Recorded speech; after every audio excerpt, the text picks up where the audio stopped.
been chasing shadows in the night. Words echo silent where I hide.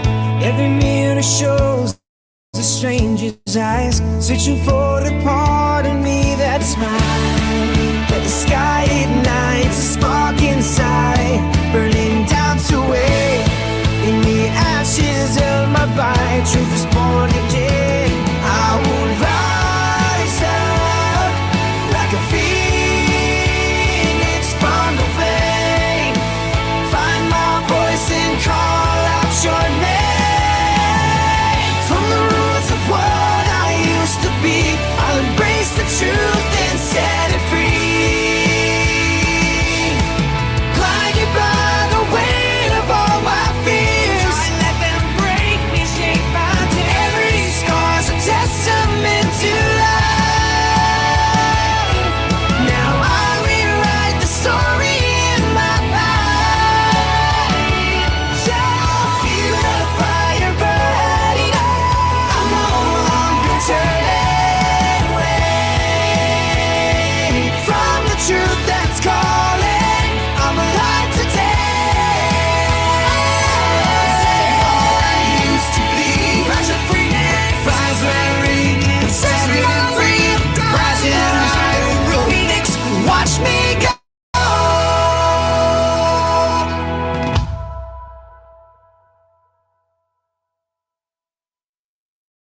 Brian is innocent. Brian has been essentially convicted in the media. He has a right to have this information withheld, brought out in public, so that people can see it's not this neat little package. So people can start to wonder if Brian's innocent. Your Honor, Brian is innocent. So if I talk about things that are in the affidavit, and if I talk about things that we're seeking that the state wants to hide, I think that's fair game for the public to hear.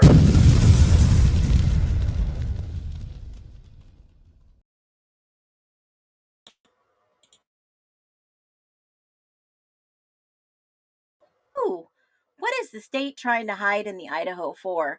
What are your thoughts about this, guys? What are they trying to hide? I tell you, I feel amazing today. Yesterday, I had to go get a breathing treatment and some medication for that horrible cough. No bacteria inflammation is all I was looking at. There's nothing else major going wrong. I just wanted to let you all know that I appreciate everybody's messages of get well, feel better. You guys are absolutely amazing. I love this community. And if you've never been here, I'm Phoenix, your host today. This is Phoenix Talks, and boy, am I going to talk.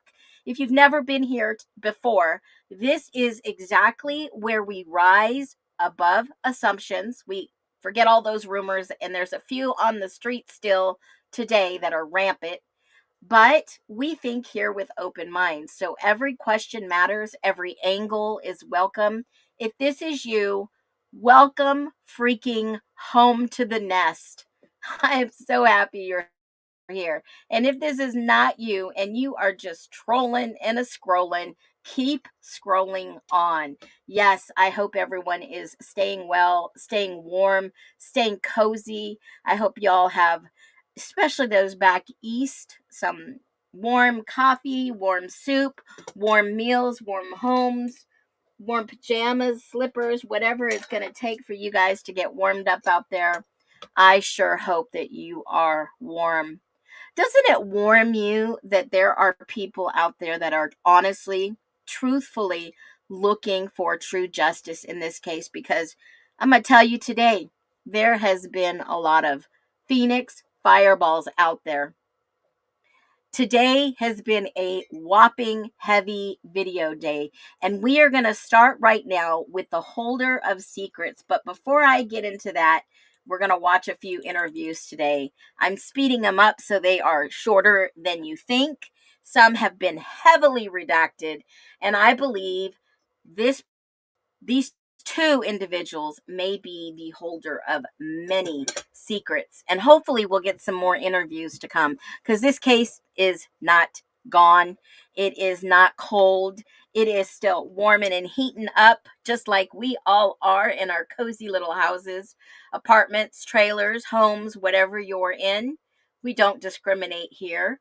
And I will say, if you haven't heard the bombshell news that the Goncalves, Laramie, Chapin, and, you know, the last individual in this that filed a lawsuit is basically now in federal court. WSU is fighting back, and they have asked this case to be removed from the state and going into federal. That is a whopping big, huge story. So what does that mean for WSU? It means they're fighting back against this case. What does it mean for the others in this case? Now they need federal attorneys. So knock on wood, hopefully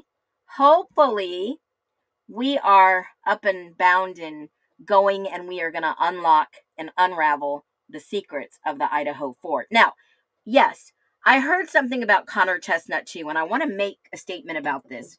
I've got my, disclaimer on. Let me throw that banner up there for you. One thing I want to say is you guys have been so amazing in the gifting and the time that I have spent in research and doing what I do here. I truly appreciate you. Y'all have no idea of this little niche and community that we have built. I'm about ready to start crying. I never ever thought in a million years I would be doing what I'm doing. Somebody told me 5 years ago, blog, do a blog, do a podcast, do something. You have so much to offer. And I thought, I don't really have much to offer. But when I look at this case, I feel it. I get all warm and tingly, and I know that you guys are opening your eyes to so much out there. But let me tell you something. You are the most generous, loving people I have ever met on the internet. Now, I know that there's a lot of bots, a lot of trolls, and I know for a fact there's a lot of gimmicks and a lot of scams. And I don't fall into that category. Thank God I don't go for scams. I try to help other people and show them, hey, that might be a scam. You might want to hold off. Let me just drink my tea real quick. But I will say this. There's a lot of good people out there left in the world, and you have sparked my light to shine, because there are some good people left in this world. And if you are a good person left in this world, drop a 1. I want to know who you are. And now I'm getting all choked up and coughing, and I'm just telling you, you guys make my day. I just want to say hello to every single one of you. I might not be able to call you all out by name, but Becca's in the house. We've got some OGs that are faithful, that have been here since day one with me, moving over from TikTok. I haven't left TikTok completely. I still produce a lot of good videos. I try to put them up here on the YT so everybody sees them. I'm still trying to get back into my 2016 mode, 2026 mode, to make more videos, especially just for you beautiful subscribers. But I'm going to get into my groove. It's coming. Hey, Les, good to see you. OG in the house. Lulu Bell, Les, Terry, Rebecca, good to see you. Ink Mama, always good to see you. Dina, welcome in. Patty, good to see you. Brenda, Donna Rosa. God, you guys are amazing. Look at all these comments. We're going to get through today. Karen, I see you. Caleb, God, this wouldn't be a stream without you, dude. Gracie, Tracy, Macy, Amanda, good to see you, honey. Wow, I just appreciate you. I appreciate every single one of you. I don't mean to make you cry, guys. It's just beautiful to see you guys here. So let me make this statement about Connor Chestnut before I get into it. I had never seen his name before we got the state's exhibit list. And in that state's exhibit list, they tested his DNA early on. And in regards to the new ISP photos that were released, I never knew that Eric Gower's car was being searched. We saw it in the exhibits list. Now we see it in the pictures, and now we have a new interview with Eric Gower, which I'll go over just a little bit. This case should have been federal. In my humble opinion, they should have been made this case federal. They accused somebody of crossing state lines to commit murders and gave death penalty, but yet note state charges in the repository for Brian Koberger. I have always said from day one, that's a little odd. If something about a case seems odd to me, I dig into it. And I'm glad I stuck with it in the background. I'm glad I finally started talking about it, because there's a lot of shady stuff coming out, guys. There's a lot more shady stuff that are coming out. But I just want to say this. The holder of the secrets, Moscow, pulled the wool over our eyes. They were doing a separate investigation in the background with Eric Gower. We don't know the conclusion to that because we don't even know if he gave up his DNA. He wasn't in any of the forensic documents. There was no report in the MPD documents. So when I said that those reports came out and I read through them, there are a lot more players in this case that we will never know about unless somebody asks for FOIA on Eric Gower, which I requested, and hopefully we'll get something back. I want to see not just his audio statements, I want to see the documents. Hardcore evidence. Yes, WSU, I believe, requested a federal case to go to federal instead of state. They're going to fight back. And honestly, I look forward to getting those documents too. I don't know if they're going to release them because it is an open case and now it's federal. Feds don't like to play until the game is over. Who knows if we will ever get that information.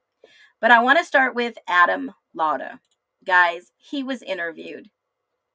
Yes, his interview was released today, and you guys have got to listen to this with me. I've sped it up. It's a lot shorter sped up. There is some redactions. I'm going to put the closed captions on for us, and let's listen in. I want you to drop your comments as we listen. This is Detective Chris Bohonka and Sergeant Dave Cortez. Date is November 18th, about 11:55 in the morning, and we are with... What's your last name? Okay, and we will start the recording as well as the interview. All right. So basically, your name came up because I guess you're friends with, is that right? You know pretty well. Yeah, he's my roommate. He's your roommate. Okay. And that would be Jack S. How well did you know the victims of the Jack homicide? DeCour. I've known Kaylee since freshman year. She's in the same play class as me, so just like hanging out with her periodically throughout the last 4 years. Mhm. Been to her house in Coeur d'Alene one time, and then I knew Xana. Not as well as Kaylee, but pretty well over the last 2 years. She was up there over the summer, and I stayed in Moscow over the summer, so we hung out a couple times.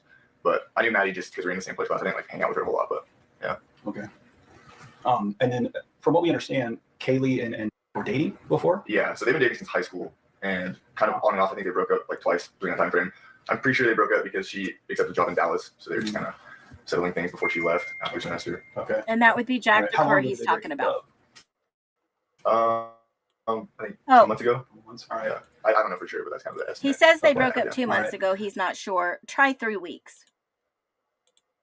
And then, so you knew Kaylee pretty well, and Maddie, it sounds like. Do you know if there was anybody that, was angry with Kaylee, or did you ever talk to her about, her having possibly a stalker or anything like that? Was there anybody that she ever mentioned that, kind of gave her bad vibes or, that might want to hurt her? Nothing that I've heard at all from her. I know some girls said that there might. Have you guys heard of some walking out of window, someone following her a couple months ago? No. Yeah, so I don't know anything about this. I just heard this from some of her friends that she might have had someone following her out a window, like directly behind her into her car. And then I don't know if they heard anything else about that, but I could give you a number of someone who knows more about that. What friends? Yeah. Her sorority sisters. The sisters? Yeah. Okay. Anyone in specific? I heard that from. I think she gave some statements the day of. Do you have her phone number? I think I do. All right. She's down in California now. Okay. Okay. Let's see if I can pull it up. So did this person that followed her out of Winco, was he a student up there, or?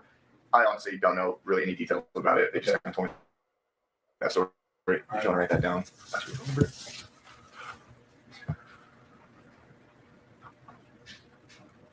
Yeah, but that seems to be something kind of serious. I don't know. Something Yeah, you need to know about at least. definitely deserves looking into. We'll talk about that and get the story from her. Maybe she's got some more details, about it. When was the last time that you saw Kaylee? So I work at so it was that night. Oh, okay. Yeah. So I saw her and Maddie leave and was leaving with them, and then that was the last time I saw him. Okay. So you saw him all night, basically. They were hanging out and having a little good time, and then they took off, and that's the last time you saw him? Yeah. they said they're on John's Alley. They're trying to get some of my friends to go over there with them, but they didn't end up going, and then they just went over there. All right. Had they been anywhere before they showed up to the corner club partying, or because I know there was a football game going on that weekend, and there was like Wazoo had a football game too. So it sounds like the town was hopping. You know what I find odd about this is they all talk about this big football game. They all look like they're ready to go to the football game. But did any of them ever go to the football game? Did Maddie and Kaylee and Ethan Zana ever attend the game? Does anybody know? If they were partying somewhere beforehand, or I didn't hear anything specifically about them. I was working over it, and I came to work after that, so I wasn't really talking to any friends or anything. Okay, gotcha. What do you do?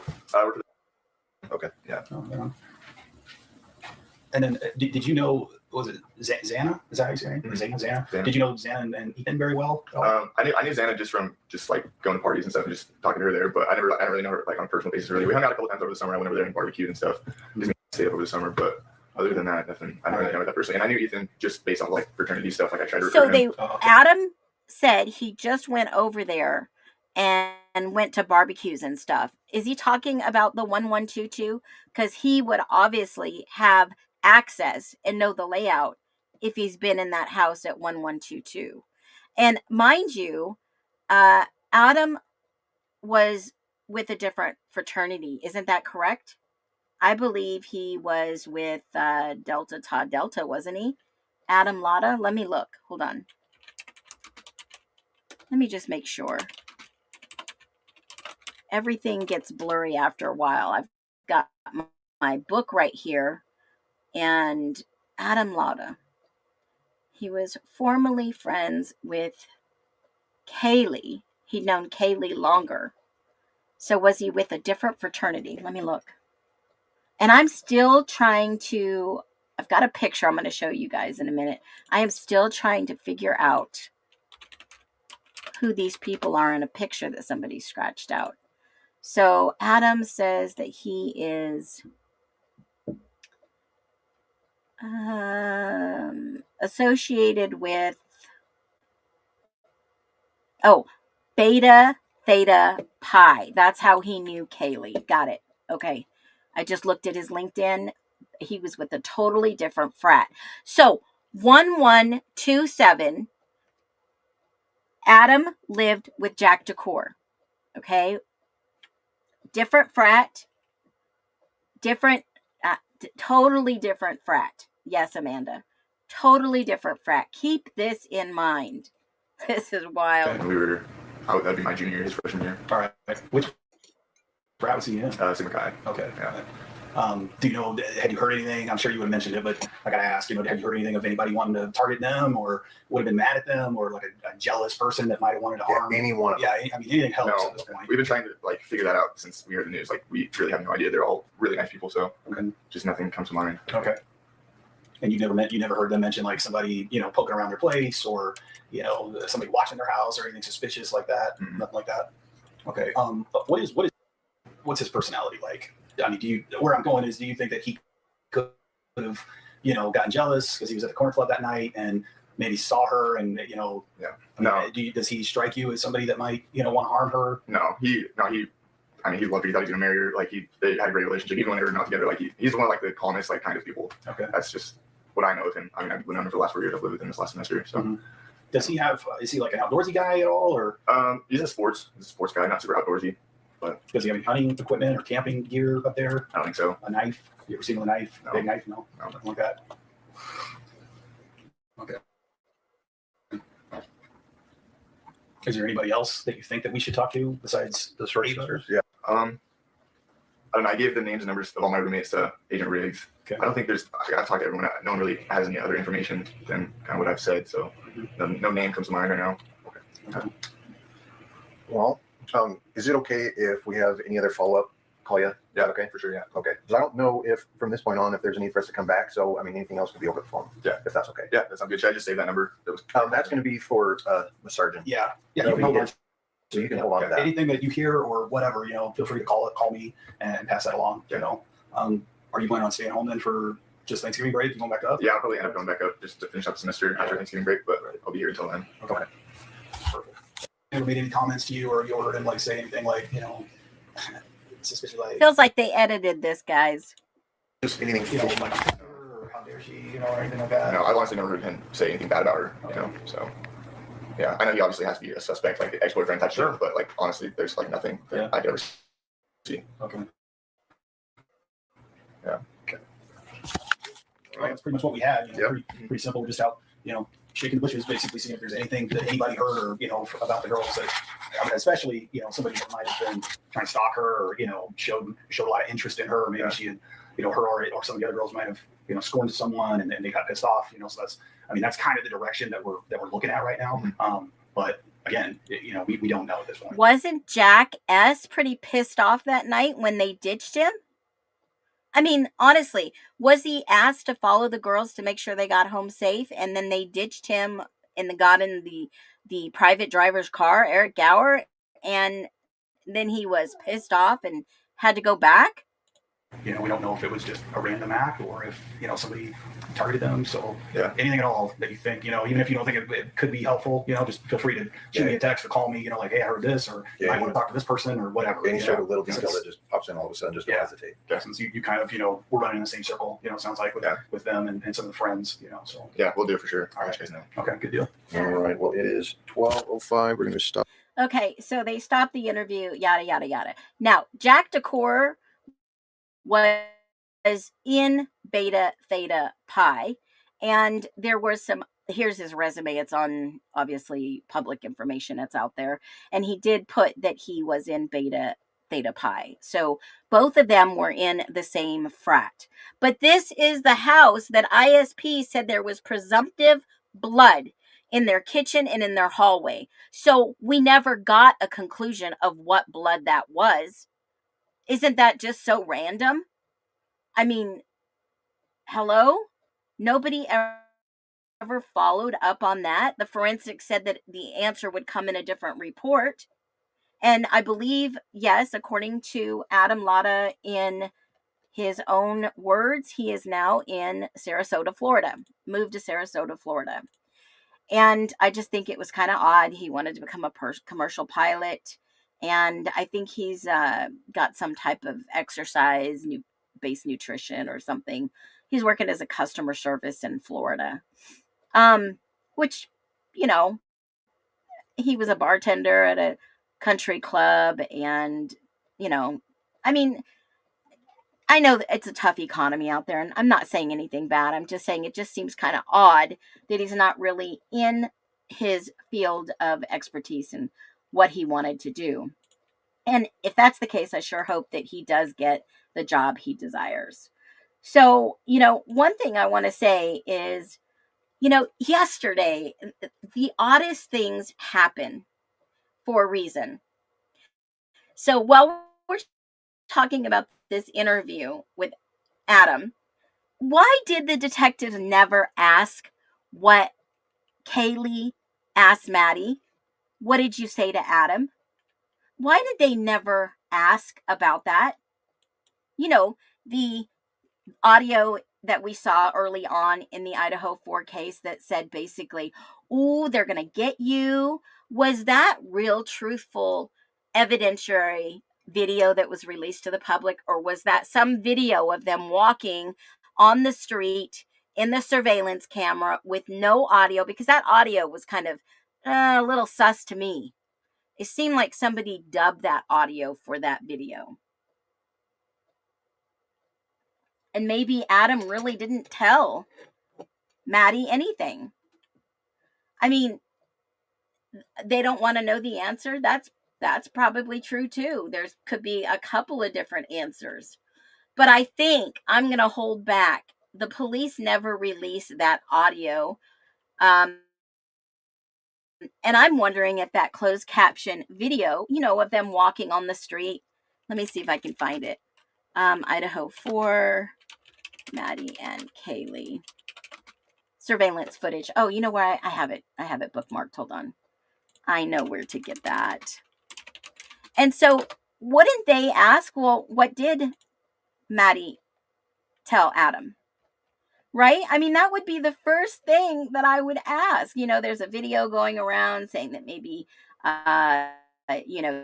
you said something or something to the effect that maybe you told something, ooh, they're going to get you, right? I mean, this video right here, you'll see them come and they're walking, some surveillance footage. There's all kinds of surveillance footage. But you know what? This one doesn't have any audio, guys. This one has no audio. It's just the raw footage. And it looks like Kaylee's trying to keep up with Jack S. So when they kind of ditch Jack, I mean, do you think maybe that could have pissed Jack S off? I'm sure it probably did. So get this. I'm standing in line yesterday. I had to go to the ER. I had to go take care of my health. And I didn't want to, but obviously the triage nurse that I got on the phone with at the VA said you probably need to go to the ER and get checked out. Just make sure you don't have any breathing issues or you may need breathing treatment. So I went in, got a breathing treatment. Doctor saw me really quick. I was so thankful I didn't have to sit around all day. And so I get there. And if you guys aren't following Connor, go follow Connor. Give him a like. Give him a follow. He released some amazing things today that we're going to listen to next. And I'm going to play this fast forward. So I'm standing in line getting my meds, and you would never believe what I'm about to tell you. It's just wild. So there is a lady standing in front of me, and there is a lady standing in front of her, and she is talking to this lady, and she was like, "Where are you from?" And she said, "I'm originally from Idaho." And she says, "I can't believe," she was explaining she was from Coeur d'Alene and this and that in the area. There's beautiful, it is, by the way. We go right through there before we go into Canada. But so she says, "I can't believe that horrible murders took place out there in Moscow, so close to where you live." And she was like, "Yeah, I cannot believe that." And it's going to come up in conversation, folks. And she says, "And that man is so evil." And I could not shut my mouth. I could not shut my mouth for any $1,000,000, $5. I couldn't shut my mouth, and I said, "That guy's innocent. And I can't believe there's people out there that think he's guilty." And they both looked at me like they wanted to rip my freaking face off. So I kind of got really quiet, and I was like, damn, I hope they don't see my face on YouTube.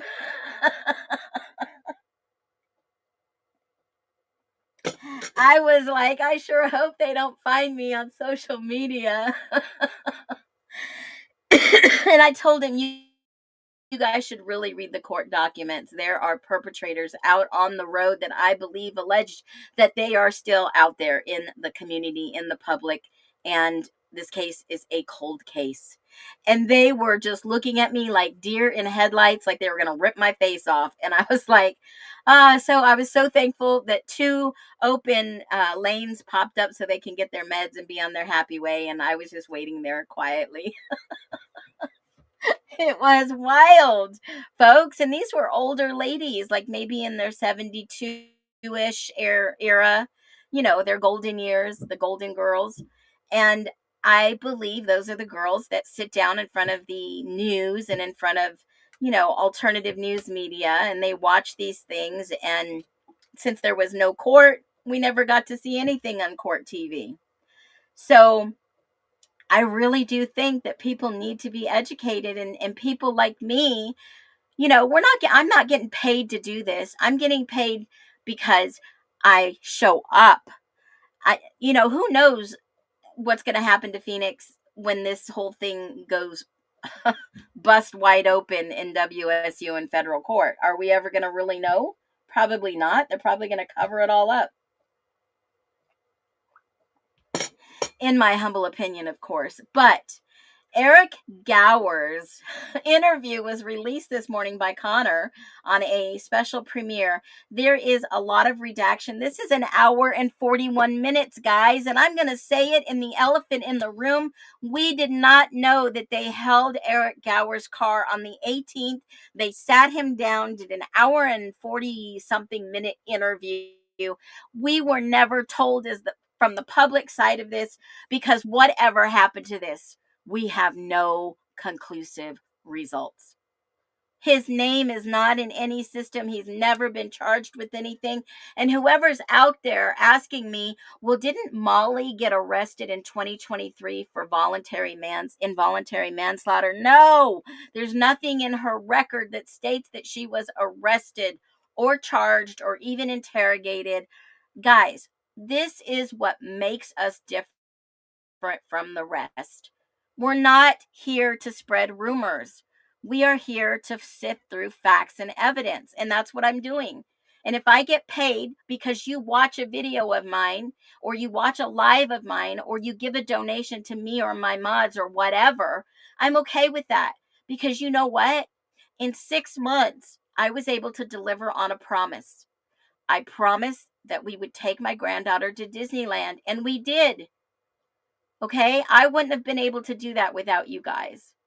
I mean, that's a gift that's priceless. She will always hopefully remember all the pictures we took, all the videos we took with all the princesses, all the songs she got to sing because of this community. And I thank you from the bottom of my heart. Every time I saw her smile, I remember the hours and the blood and the sweat and the tears and the arguments that I gave to take her on social media. It's wild. It's wild. But here we are now, days, years, months into this thing, looking at this thing, wondering, why did the experts not get what we're getting? They were giving us something else.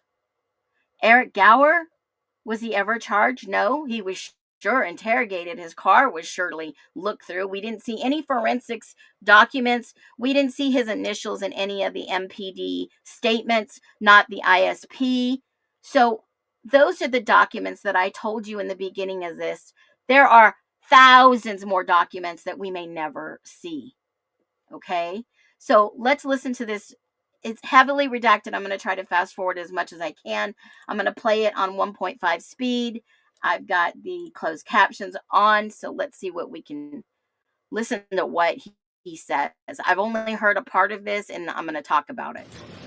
Okay, so we're starting recording here with Mr. At 11:18:22 on 11:18:22 at 5:33 p.m. I want to know how to operate this round. I asked you. It should be a red button somewhere. Okay. Okay.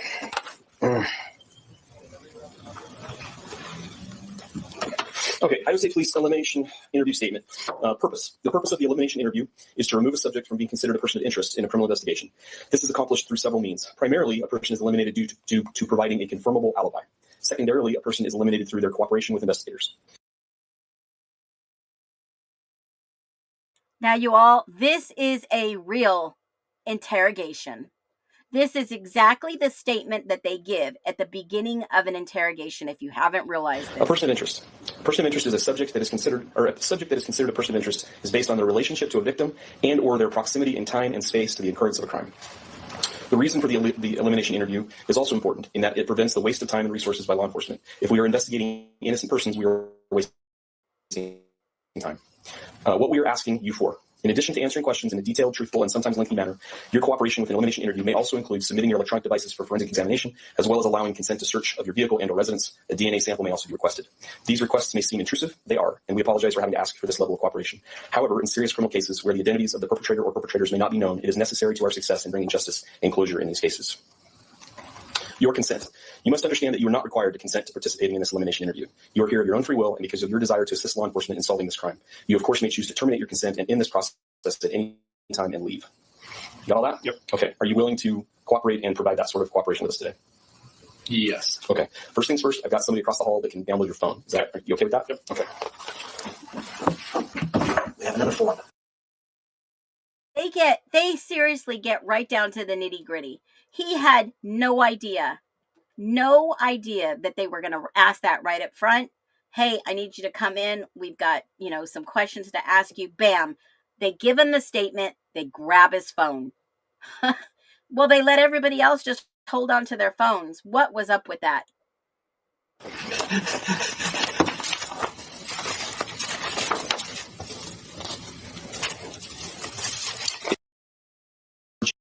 Yep.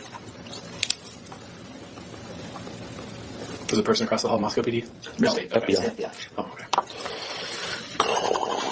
okay. The person across the hall is FBI. Okay? They got the FBI in there also. Wow. Do you have a password or security code on your device? Yes. What is it? Can you spell that for me? Remember, there's a lot of redaction. That's a long password. Yeah. Well, I just use my face most of the time. Okay. Okay, if you could print on this line, if you could print and sign your name, and then also your consent can be withdrawn. So if you change your mind that you don't want to do that in 10 minutes, we can go undo it because you have the right to remove consent at any time. Okay. And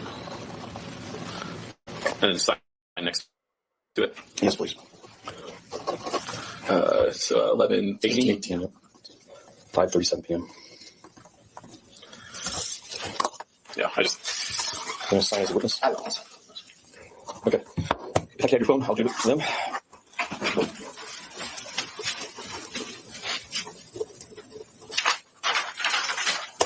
Been busy? Not really. I'm on.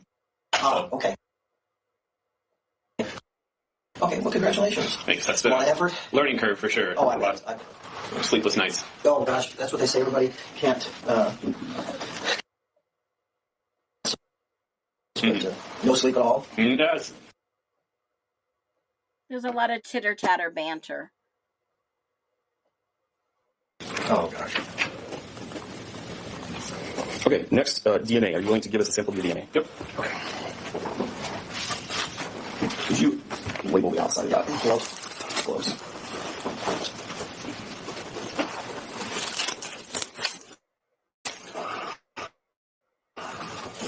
Yes, his wife worked at the police department. I'm sure it'll get back.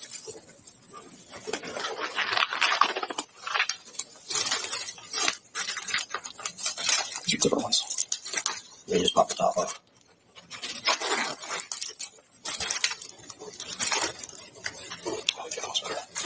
I hate putting the box. That was what killed me.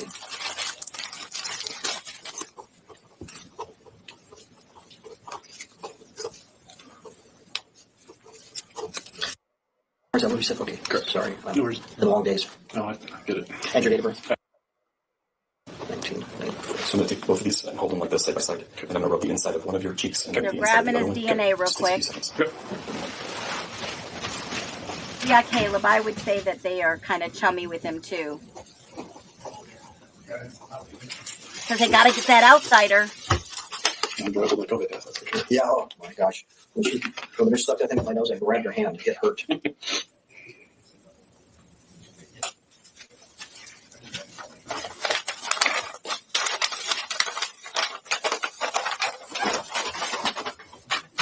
Okay. And then last but not least, and I know this is kind of intrusive, but it is what it is. We'd like to examine you from the waist up without your shirt on. Yeah, so Take off your shirt.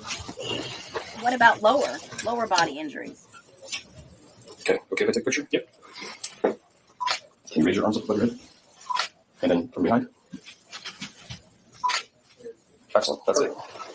Could you just real quick take the watch off? Yep. Okay, I'm just going to look. Do it. Okay, try to look. I'm just going to look. Okay. Thank you. Yep.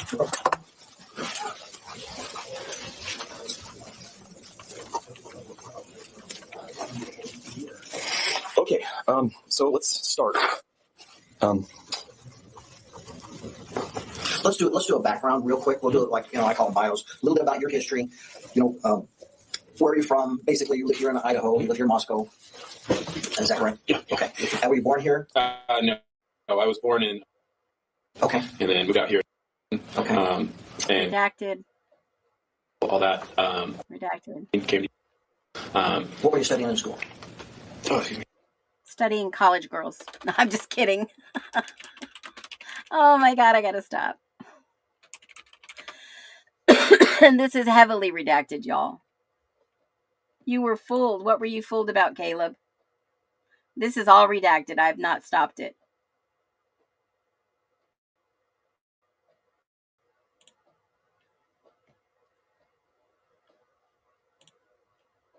This is just all redacted. I'm going to see if I can fast forward it a little and see if they talk. It's crazy. Do a background check. There it is. So your other job is an Uber driver? Yeah, I do drive for Uber and Lyft on the weekend. So I think he says something about, I believe he works for the university. It started off strong and then they got back to the Timu investigations. Yes, I believe he did play Santa. Yeah. Well, yeah. Yeah, I got Kinda. it. No, I'm just kidding. Okay. So your other job is an Uber driver? Yeah, I do drive for Uber and Lyft on the weekends. Uber typically. and Lyft. They're two separate companies. Yep. So tell me a little bit, because I don't know this stuff. So Uber and Lyft. Tell me about Uber. What do you do? How do you become an Uber driver? You fill out an application online. You submit like your driver's license, consent to a background check, all of that, and then you send it with your approved on that front. Then you send them your car registration and proof of insurance, and then you get approved. They send you a sticker, and then you can drive. And same for Lyft. The only difference is with Uber, I had to take the car into a mechanic and get it certified or get it inspected For insurance reasons. So I just had to get it inspected for them, I guess, but I didn't have to do that for Lyft. Lyft just asked me, is your car in good working condition, yes or no? Wow. Anyone could be a driver. Yes, he did play Santa, a.k.a. Eric, passing out gifts. Womp, womp, womp. All right, let's get back to the interview. There you go. What kind of car? 2011 gray Toyota Prius, license plate.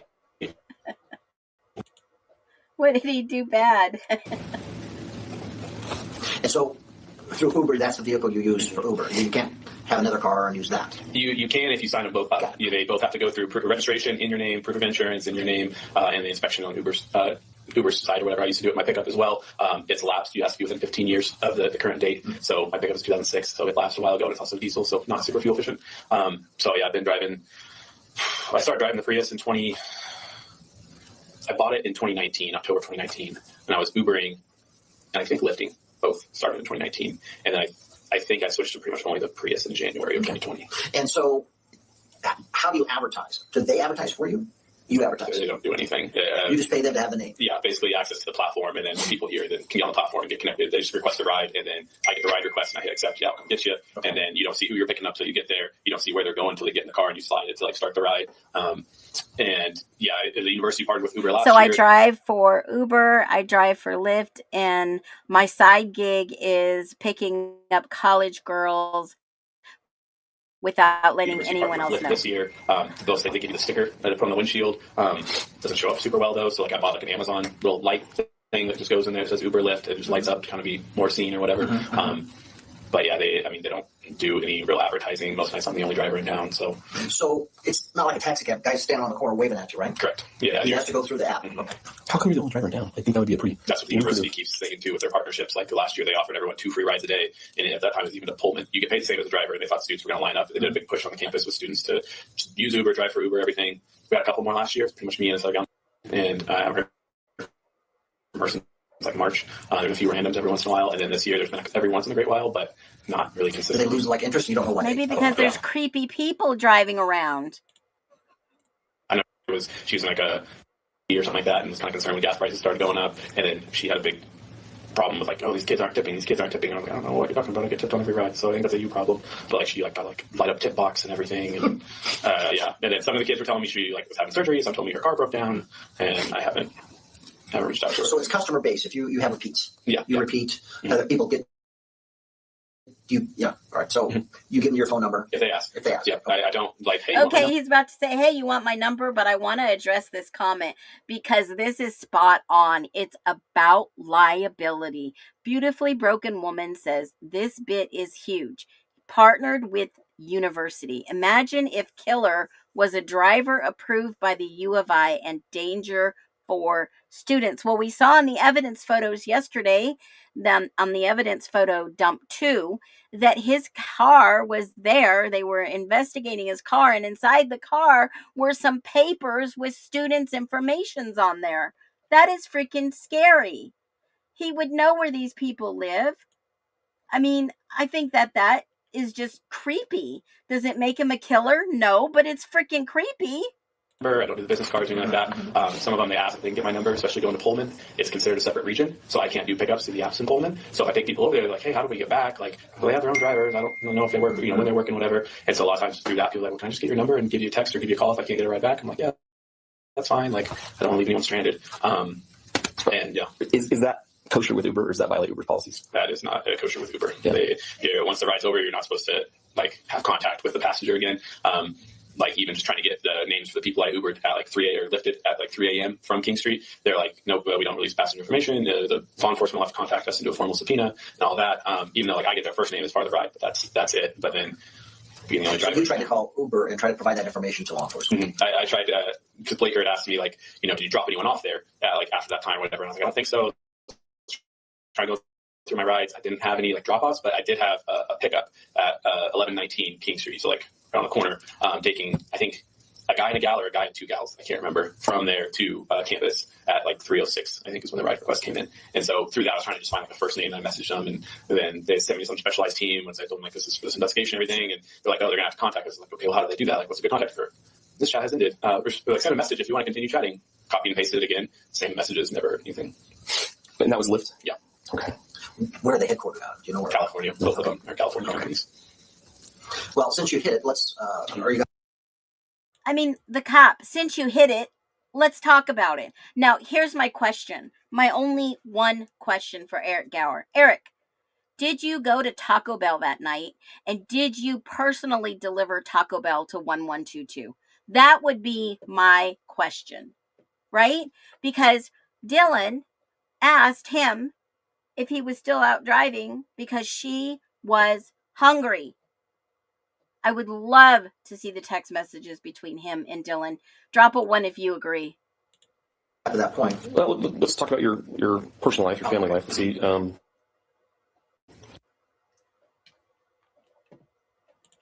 It was gray. It was gray. And let me see if I've got a picture of it real quick, because this is all the redacted portion. It was gray. And we looked at those pictures yesterday, I believe. God, this whole day has been long for me. Let me just take a peek. So many pictures we did not look at, too. Thank God I downloaded them while standing in line. But, there are so many pictures we've never gotten to. So we will. Believe me, it's going to take a couple of videos. Hang tight. Hang tight. Let's see if I can get this back up here.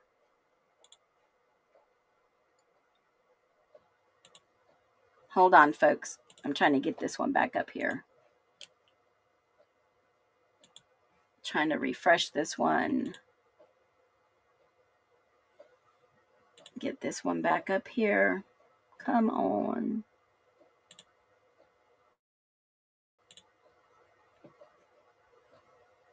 I guess StreamYard's having a problem here. Hold on.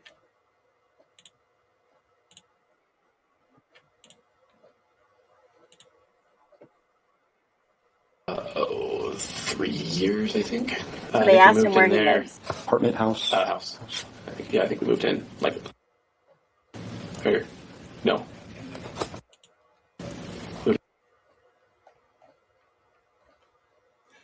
Guys, really, all this is heavily redacted. I'm going to try to fast forward this. But as we looked at those videos, the pictures for a few days now, this clearly looks like a Taco Bell bag. Don't you think the investigators would have asked or put those things together that say Dylan was hungry? There was a DoorDash ordered. It didn't get there for an hour and something minute, almost 2 hours later. Don't you think somebody else may have ordered some food and they would add it on there if it didn't come in time? That would obviously give us some accurate timeline if Eric Gower did deliver Taco Bell. Okay? Even though he was going that way, it sounds like he did a lot of favors for these college kids. He passed out drinks for them, allegedly. It was in his car. And people did say in the reports they had been known that he passed out drinks to the underage girls. It's in there in black and white. So it's not a big deal if he would just have said, oh yeah, one of the roommates wanted Taco Bell and I ordered X, Y, and Z. Oh, I've got the receipt. And then I delivered it to him. How hard could that be just to tell him? Or how hard could it be for the investigators to look at the evidence and say, how did Taco Bell get there? Was there a burrito that was eaten that night? Was it the night before? Yeah, there's too much overlooked, in my humble opinion. Way too much. All right, I'm going to fast forward this because a lot of this is redacted, like I said. Let's get to where he starts to answer some questions. It's a long ways in here. Here it is. It cuts back in and now on. Uber bases this on a tracking in your phone. Okay. Yep. So you have to have your phone on all the time. Yep. And it's an app that they downloaded or you downloaded on your phone? Both me and the passenger have Uber. I have Uber driver. Okay. Yeah, Uber. So the Uber driver thing, you have to have it on all the time. You can't turn the phone off or just go, hey, I'm not interested today. Yeah, well, I mean, I can. Yeah, turn I off my really drive. got to answer this question. Why aren't they popping and providing alcohol to minors? Hello? I mean, that's like a misdemeanor. Why didn't they pop Dylan for underage drinking? Because she admitted it herself. I mean, there were so many infractions that could have been charged in this case, but were overlooked. But I won't receive. You know, I can. Right. I clock in whenever I want, and I clock out whenever I want. Okay. And so, but yeah, I turn it on, then it's on.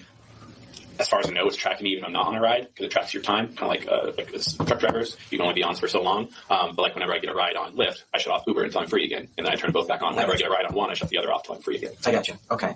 And then the compensation is based on mileage and time of the ride? It's mileage. Time. You get a base rate of like $2.30 something, I think, and then you get a mileage per mile and a per minute cost or fee or whatever. I think it's like $1 All right, so something we're a minute, getting $1 something a mile. educated out And then, on how they were Lyft doing a fuel and Uber boost thing, works. so I got like an extra 54 cents a ride or something. But that was like it didn't matter if I was going across town or to Spokane. It was 54 cents. So would you say, obviously you're still doing it, would you say it's profitable to you? You're making money, right? It's not a drain. No. Okay. But you do make money. Would you say that you make good money? Would you describe it as fair money? What would you describe it as? Yeah.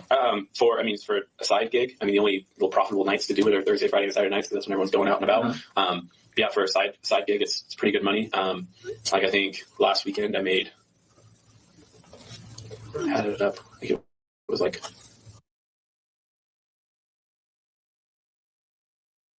And of course, they redact this because I wonder if he's claiming it on his taxes, even his side gig rides, whatever you want to call them.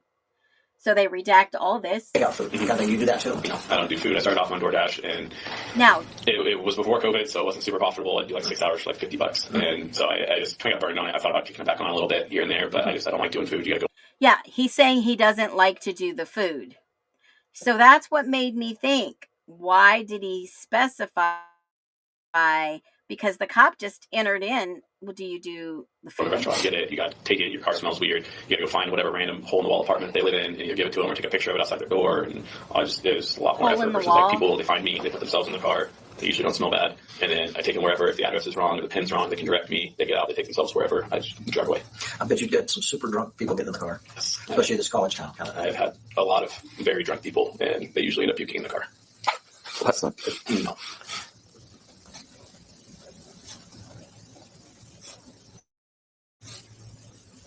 So when they puke in the car, you got to clean it before. Part of the rules. Do you keep it clean because then you're drunk?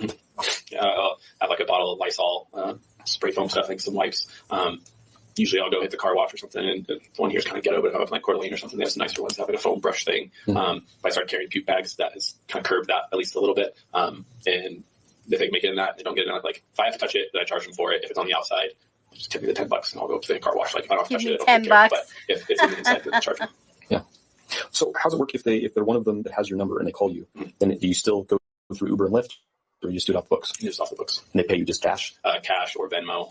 How do you arrive at how much you're going to charge them? I just charge a flat rate, usually $5 a ride in town, and $20 if they're going over to Moscow or to Pullman, because I usually get $3 to maybe $5-6 on an in-town ride, but those are usually pretty rare. It's usually like 3 and change. But then it charges them like 10 to 12, so it makes me a couple bucks more, and then it saves them a couple bucks. And then Pullman is like $30-$35 for them, and then I get 17 to 22 somewhere in there. So you've driven as far as Coeur d'Alene? I've driven people from here to Spokane, and then I'll drive around up there. How about Lewiston? You go down to Lewiston, Clarkston, and stuff? Yeah, it's pretty rare, but people go down to the casino outside of Lewiston. Last weekend I had a couple guys, picked them up at John's Alley, and the only hotel that they could find in town for the week was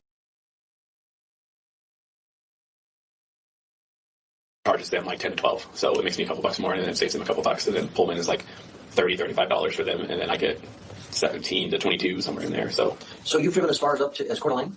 I've driven people from here to Spokane.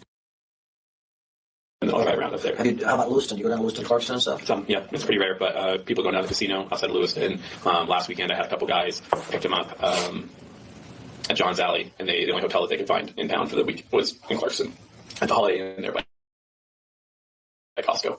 And so I take them all the way down there. That's going to eat up your time on your ride back.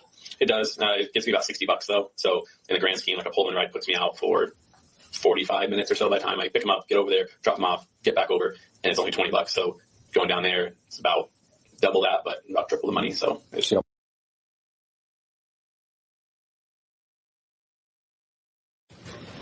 Okay, so we're starting recording here with Mr. rides over there. I got one ride from the LLCs, I think, some dorms on campus, living learning communities, to Les Schwab for a guy, his car or something. And I think that was my only ride of the afternoon, because then I shut the apps off around, I think like 1-ish maybe, to make some lunch, make some food. And then I think I started driving again around 3 or 4.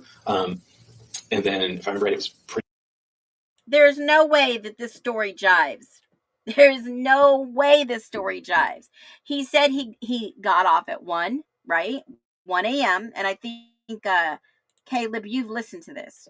So he didn't start driving until 10 to 10:30. 11-ish or so. Tried to catch a few rides over to Pullman for their game, because it was like $20 or so. And I ended up not getting any rides over there. I got one ride from the LLCs, I think, some dorms on campus, living learning communities. LLC, Living Learning Communities.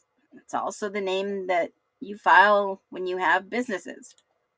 To Les Schwab for a guy, his car or something. And I think that was my only ride of the afternoon, because then I shut the apps off around, I think like 1-ish maybe, to make some lunch, make some food. And then I think I started driving again around 3 or 4. And then if I remember right, it was pretty steady after that till 3 or 4 Saturday night, Sunday morning, whenever it was that I got home. Is that usually a standard block of time when it gets busy, or is it because of the games? The games, and it was WSU's Parents Weekend. It was U of I's senior night, last home game. So those days are more busy typically, but usually I don't start driving till like 7-ish, 8 o'clock, something like that at night. And then I'll drive till 2 or 3 in the morning, but usually by 3 it's pretty dead. Usually by 3 it's died off. And so especially if I start getting tired, my kind of personal rule is I'll start driving home. If I make it home before I get a ride, then I'll shut off the apps. Gotcha. Yeah. So you're in bed 3:30. Most typically, yeah. I think that night, I think it was 4-ish maybe. I had that last ride there at 3:06. I don't think I had a ride after that on the books, off the books, regardless. But like we have Ring cameras on both of our doors and on our driveway, so I can check that and tell you exactly what time I got home. But I somewhere around in there. Okay. So.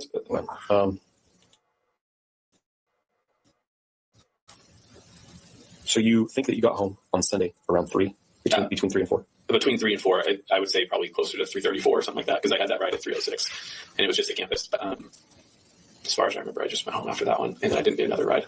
Now, this is redacted, but yeah, he's answering a lot of these nervous trying to remember his day. This is the 18th. This is like not. I mean, this is still 4 or 5 days out, fresh on his mind, right?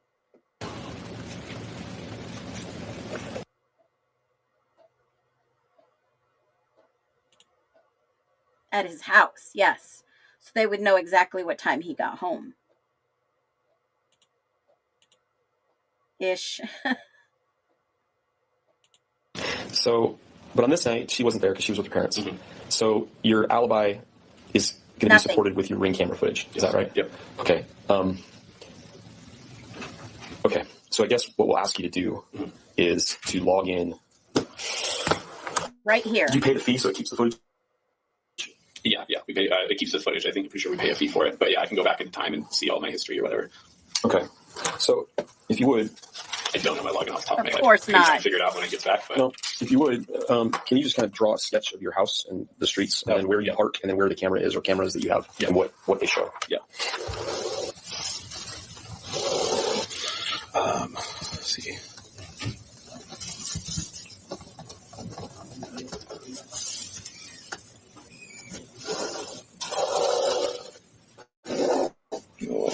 not thinking about my paper here. Looks like we have a front porch. So there's one right here on the front door that sees the whole front yard and the front porch and everything. And then we have, I'm not space it up. We have a garage right here, and then our fence kind of comes up like this. And so I pick up this park on the far side. We have a little ghetto camper right here, and then pretty sure I parked right here, kind of in the less space that was available. And there's a ring camera on the front, like the peak of the garage, looking out the vehicles, and the roadway right here. And then we have a back porch, and then there's a ring camera right here on our back door. Okay, so how many vehicles do you have? Total, we have 3. This is redacted. Can you just initial that for me? Okay, so I'm sorry. You have the pickup. What's the pickup? This is the diesel that's lifted. Yeah, it's not lifted anymore. I took the lift off. Trying to earn some brownie points with the wife. Trying to earn brownie points with the wife. And then what's your wife drive? She drives it. A little ghetto trailer. And she had driven this vehicle up to her parents. So the 2 vehicles that you had access to were the Jot. and those vehicles are both covered by this camera. He had a truck Okay, so too. after you're home, if you would like to game, diesel? you can see that. Yeah, I'm gonna trigger it. And then I'm pretty sure I have the garage one set up because it's on just a continual power supply. It takes pictures on so many increments. So you don't have to have movement. Correct. I'm pretty sure it's set up that way. I don't remember what the increment is. I know the back door is not set up that way, but the front door is set up that way. But the back door is right by the front, right by the door. And like I tried to turn the sensitivity down because even like the squirrels were setting it off, and it still didn't work. So This ring brand. Mhm.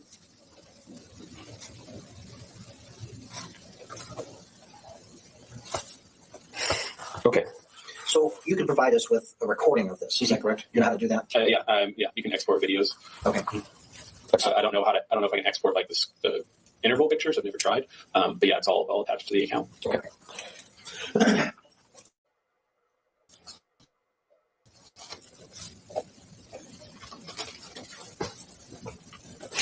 Okay, so let's talk about that night with your pickups here. What time did you first? Well, let's back up. What's your past relationship, for lack of a better word, with Kaylee and Maddie and anybody else associated with that residence? Sorry. That residence is hard because it's very popular. All of King Street is very popular over the years, and that one has a lot of people that have come through it, especially like alumni that come back for like homecomings and just come to visit. I had not gotten names and faces down for there. I would show up, pick up whoever. Kaylee is the one who usually texts me, but it took me quite a while to even figure out which one she was because it was always a group there. It's never just like usually one person. But even like when we got the Vandal Alert, like on King Street, I tried to text everyone I could remember that lived on King Street, and I never heard back from Kaylee, obviously, which makes sense now. But I also never heard back from, and I thought she lived there or one of the houses next door, and I was like, well, it's not my business necessarily if she's okay, but I just thought it was kind of weird. I never heard back from her, but I thought maybe she lived there. But I pick them up. They text me, like, hey, can you give us a ride? Sometimes they come through the app, sometimes they come through text messages. And I pull up and meet them wherever they told me to and give a ride to wherever they told me to. Sorry, kind of forgot what your question was. Well, how long have you know Kaylee on a first name basis because you've given her? How many rides do you think you've given her? I don't know, maybe 10 to 15. Since when? I think I've been giving her a ride since maybe beginning of last year. I think we got connected during last school year. But like I'm on a first name basis, but I don't know her last name. At least I can't think of it off the top of my head. When they Venmo me, sometimes I'll see last names. But like at least right now I can't even think what her last name was. Well, obviously in the news article. But yeah, So of the 4 of them, which ones of them have you given rides to? I know Kaylee and Maddie. I think they were usually together. A couple blonde gals. I assume I've probably given the other 2 a ride, but I couldn't tell you for sure. Either way, I didn't recognize either of the names, but people aren't usually saying like, "Hey." You don't recognize the male in there? Maybe I picked up a couple guys from there over the years, but they're usually with the group, and it's not like people are.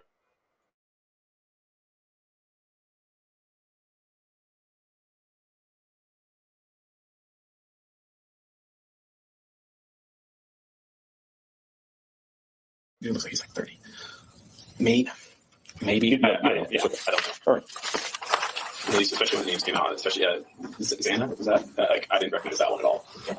That's a pretty unique name, so I think I would probably remember it. But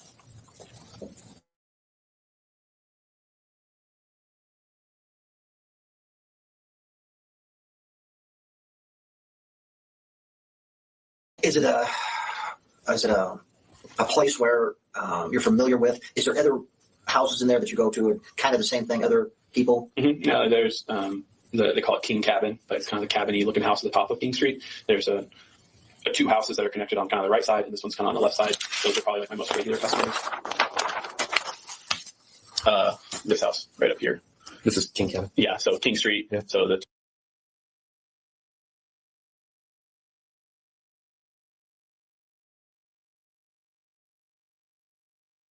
two that are connected. That's probably where my most common or most regular customers, or however you want to think of it, right now are. I think, and They're here. yeah, those are the ones I usually pick up. But all these, like the whites, is what they call these ones right here. A lot of rides out of there. Quite a few rides last year out of here. Do you know him? I don't think so. No. Associated with this house?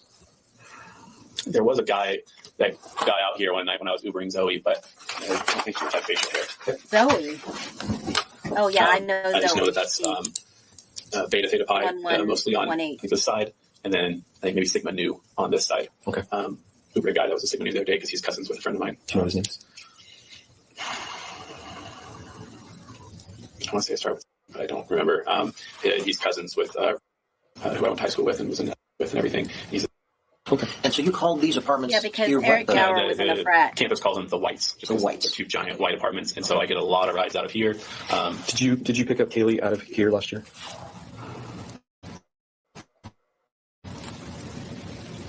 I would believe so, but I don't remember. Yeah, I get a lot of rides kind of from all over, and then kids moving all over. Unless like, and then like I see them almost every weekend. A few others like last year for about 3 years, I Ubered two gals about every weekend, and like I knew where they went, generally where they were going, and that sort of thing. But some of these kind of peripheral people, then kind of kids started giving my number out to friends and everything, and so I'd be like, "Who's this again?" Like, I had someone I think that night texted me. I have them on my phone, so I assume I've met them before, but I was like, I don't even remember if this is a guy or a gal. But they're friends of friends or something like that. They share my number around some. So when you got home between 3:30 and 4, did you receive a call or a text asking to come pick somebody up to take them to go get food? Not that night. I did get a text Thursday night, I think it was. Something like that. A gal had texted like, "Hey, can we get a ride to Grub Truck?" And I didn't see it for a couple minutes. I was like, "Oh, so sorry, just saw this." She's like, "Oh, it's okay, we're home now." And then was like, "But if you want to bring us Grub Truck, I'll pay you anything." And I tried to pull up the Grub Truck stream because I don't want to Grub Truck myself, and it was off. We gotta go to this place. I know. Well, like, they live stream everything, of course, and so it's kind of how I check to see if they're still open. Sometimes they close early on slower nights. I pulled the stream and it was off, and so I just texted back. It looks like they're closed already. The stream's off. Did you think that was Thursday night? I don't think it was Saturday night / Sunday morning. No, I think it was Thursday night, maybe Friday night, but I don't think it was Saturday night. So I'm going to go back to these apartments. Mm-hmm. I've only driven up here a couple of times, so I'm not familiar. So we have the Whites, and then up the hill is these two big multi-story apartments. What are those called? At least when I was in school, we called them the Queens. Okay. Because it's on Queen Street. Do you get a lot of calls to go up there and pick up people? Not really. It's pretty rare to go up there. Are they associated with the school? It's mostly students, I think. Yeah, Okay. but like they're not university owned or anything. I'll go ride once in a while up there. Somebody, my sister lived up there for a year. So her and her friends, I dropped them off once or twice, but it's pretty rare. Once in a while, I'll go do the loop as a turnaround, depending on how many cars are parked right here. But usually, especially if I was dropping off this house, I was able to just turn and then back out and then go. Okay. Are you treating into the specifics of that came up that night? Yeah. Okay. So what time about did you first hear from Kaylee or anybody associated with this house about coming and picking them up? I think Kaylee texted me early, like 2, 3, it seemed like it was early afternoon, asking if I was working that night or that day, and I said I was, but I never heard back from her. And then I think it's like 10 something is when she texted and asked if I could give him a ride to the club. Which club? Corner Club. Everyone just calls it the club. Yeah, Corner Club. And so I picked him up. Was it a text or phone call? Text. Picked him up, gave him a ride to the club. I think there was 3 of them. I was trying to remember when Officer Blaker was interviewing me. Because I think there was at least two in the back seat. All females? I think so, yes. I think so, yes. Gave him a ride to the club, dropped him off. Directly from there, directly to the club without any stops in between? Correct. So where is this club? Where is the club? It's right on the north end of Main Street, right before Han Rental.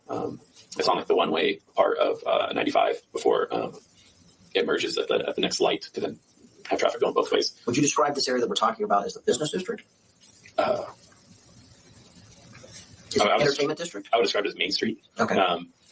Pretty much everything entertainment business wise is all on Main Street. Okay. The major road kind of makes a little horseshoe kind of thing. So each side of Main Street is one way, and it's right on the end, right before they kind of merge back together. Okay.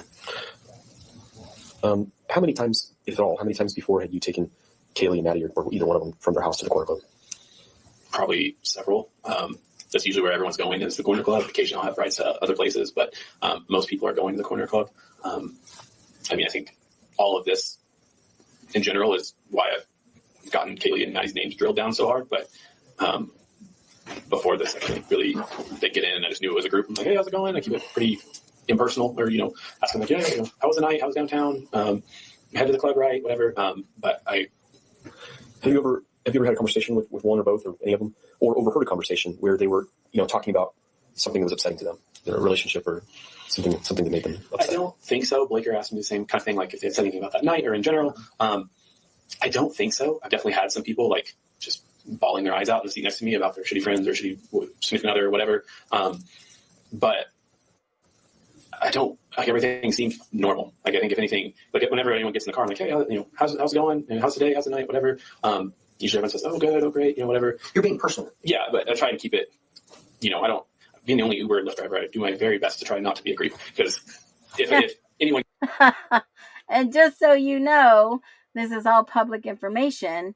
His house has been blurred out, probably because of this case, by the way. So just so you know, I know that people were trying to figure out, this is all public information. It shows in 2007.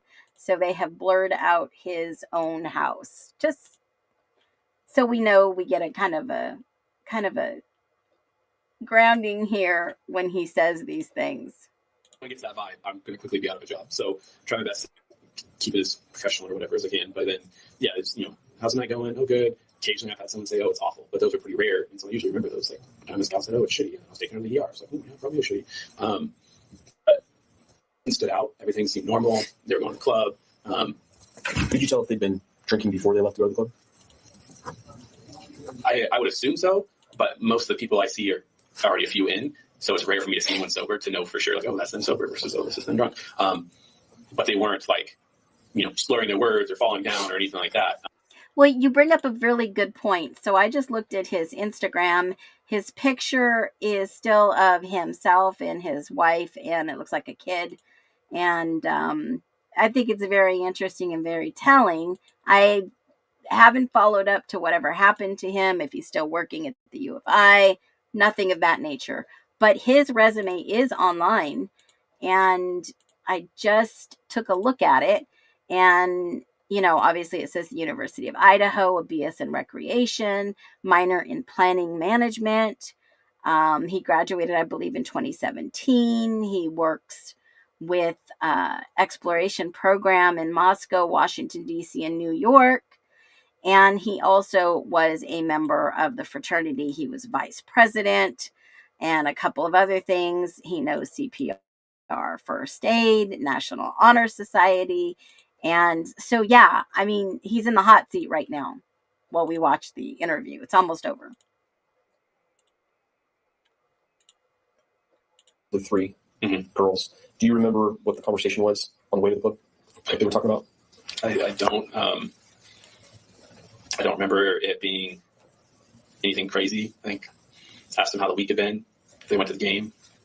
I think we probably talked about the football game and that it was a disappointing loss and all that.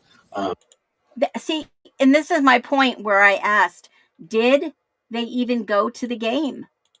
I mean, there's his resume. Somebody just asked me. I didn't put it up on the screen. There's his resume. So, did they in fact go to the game? Because he's saying that they even have a conversation with them about them going to the game.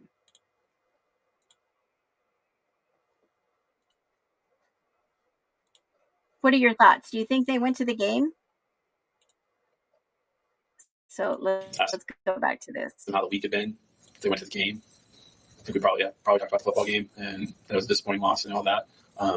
But that's kind of the perk / downside to it. Like, I had the same conversation pretty much all night. Like, same. Oh, what did you do today? You go to the game. Oh, yeah, it was, so distinguishing rides is hard. I don't remember anything standing out as far as like, them complaining about anything or upset about anything. They weren't fighting amongst themselves or arguing amongst themselves. No. If anything, on the way home, Maddie and Kaylee were bickering a little bit between themselves, mostly Kaylee towards Maddie. So let's talk about that. So you drop them off the club, and then you go give a bunch more people rides. And then what happens vis-a-vis the two of them? So I had a ride request at King Street from this.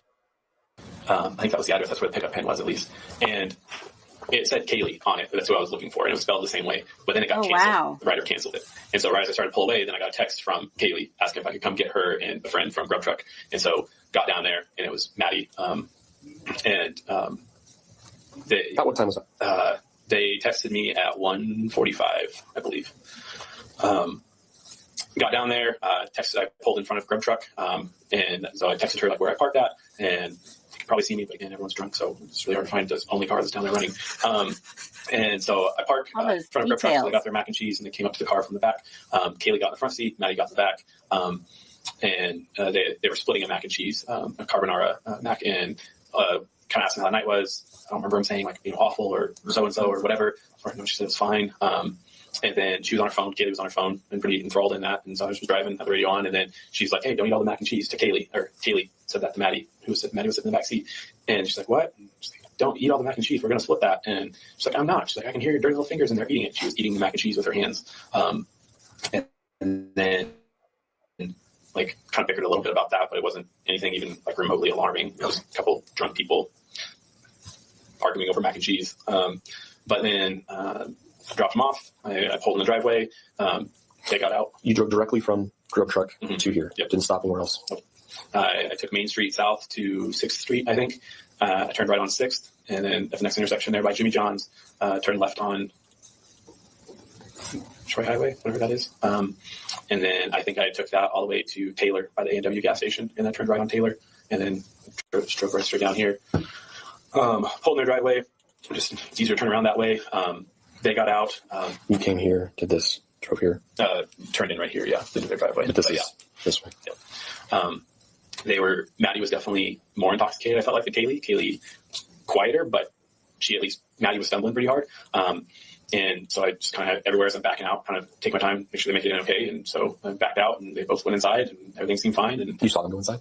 Saw the door shut behind them? I know. I did not. I saw Kaylee go in, and then right as I was kind of turning up the road, and then Maddie went in, and I was driving away then. I didn't see the door physically shut, no. How many cars would you say were in the driveway or the parking area in front? Would you say it's crowded? It was a little bit. I think there was 4 in the physical driveway, and then there was 1 or 2 parked right here on the side of the road, because I remember as I was backing out, making that corner was kind of tight. Had a whole lot of ground clearance in general, and there's kind of a curb that sticks out, but there was like a black SUV parked right here that kind of made it tight.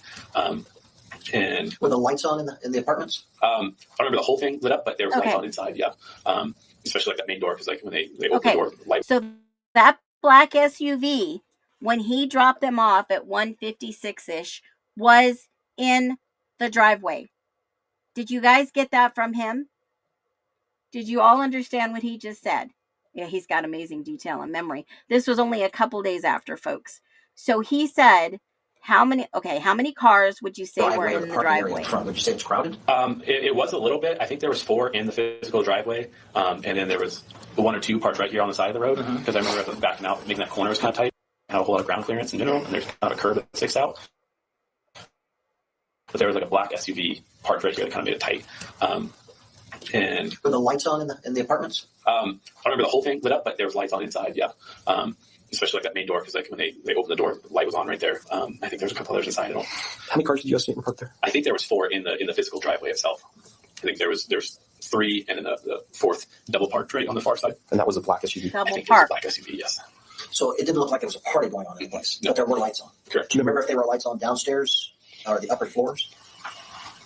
I don't. I know there's one on downstairs, because when they opened the door, like the light was on. They don't have a porch light or a driveway light? They do have one, I think, on the exterior of their house, but it's usually off whenever I drive up, because then especially like this house has some really steep stairs and they don't have one. So as I'm backing out, the headlights kind of give them a little bit of light. But I'm pretty sure they do have an exterior light. I don't remember it being on though. I remember thinking it was kind of dark. Do you remember seeing the red Jeep Wrangler parked in the driveway? I don't think so. I think could there have been one that you still remember? Yeah, very easily. I remember the black car, And then I think there was a silver car parked right here on the road, because those were the two I was kind of trying to maneuver around. But yeah, I believe there was, and I believe there wasn't. So that's cars. Let's talk about people. Was there anybody walking on the roads? No, it was pretty quiet. It's kind of not unusual, but a little weird. But it's also getting pretty cold. We lost, so especially like on King Street, there's usually kind of a lot of traffic as people walk back over. Mm-hmm. I mean, these are all off-campus apartments, especially big in the Greek communities. But I don't remember seeing anyone. As I pulled away, because Kaylee said that she was eating mac and cheese in the backseat with her hands. That didn't sound super good. So as I pulled out, I parked right here on this corner for just a second. Okay, which is the intersection of King and Taylor. Okay. I just pulled off there just for a second, turned on my light. Sure enough, there was mac and cheese noodles and some breadcrumbs on my backseat. So I hopped out real quick and brushed those off. Okay, so let's just go. I'm gonna skedaddle over here to that actual footage. I want to look at this. I want to see. That had to have been him. Hold on a minute. I want to see if that was actually him with his hazards on. He said he pulled over, turned the light off, which is in the front. But I'm just a little curious if this was at 154. I know that we've seen him come in and drop them off. I want to look at the raw footage at 154. Here we go. And I want to see if that was him. Hold on. Here we go. 154. Let me grab those. There's two other things I want. This was one of them. I should have wrote it down. 154. Let me go a little bit further. 156. Let's see. Let's see if we could find this here. 156. I knew that was him dropping him off. It looked like a Prius. And then he pulls out 156. Okay, let's go ahead and do this. Let me share this tab. And let's see if we could see if he's actually, this is 156. Two cars come in. I know that for sure. One goes to drop them off at their house, and the other goes to King. 156, 42. Here it comes. It's like a 2-minute drop off. He goes in, leaves. Okay. One comes in, he's leaving. Says he turns off and he puts his light off. He's turning right.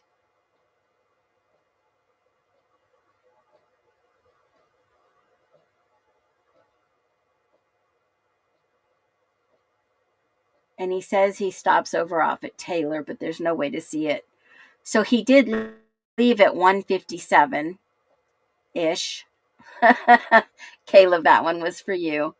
And then the other sober driver is going to leave in a few minutes. He backs up after dropping off Jack D.